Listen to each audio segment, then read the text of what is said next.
High, তো এটা ছিল ষষ্ঠীর ব্লগ।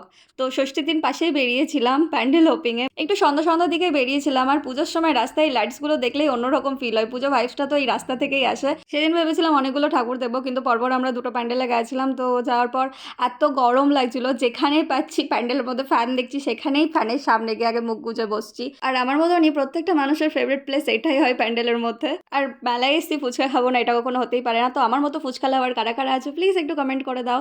তারপরে আমরা চলে এসেছিলাম নেক্সট প্যান্ডেলে ঢুকলাম।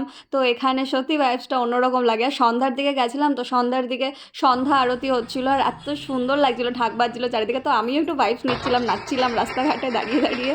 সত্যি খুবই মজা লাগছিল, আনন্দটাই অন্যরকম, পুজো পুজো ফিল হচ্ছিল। তারপরে আমাদের পুরো পাল্টান চলে আসে, আর এই দুটো ট্রেন মিস করেছিল সেদিন। আর তারপরে আমরা সবাই মিলে গেলাম এই ঠাকুরটা দেখতে। তো আমরা ভেতরে গিয়ে মায়ের দর্শন করলাম, সত্যি অনেক পজিটিভ এনার্জি আসছিল। তারপরে চলে আসলাম একটু পেট পূজা করতে, কারণ অনেকক্ষণ ধরে হেঁটেই যাচ্ছি। আর এখানে আমরা অর্ডার দিয়েছিলাম লটস অফ ফুড। বিরিয়ানি ছিল, চিকেন চাপ ছিল, আর নান তো ওদের ফেভারিট, ওদের নান থাকতেই হবে যেখানেই যায় না কেন। এখানে পূজা বলছিল গলা অব্দি খেয়েছে। আর মুরগি, সুধার যাও ভাই, अभी भी টাইম হ্যাঁ তোমারে পাস। তো মুরগি আমাদের চোর আবার চুরি করা শুরু করে দিয়েছে, যেখানেই যাবে না কেন ওর ডিনারটা নিয়ে যেতে হবে রাতের।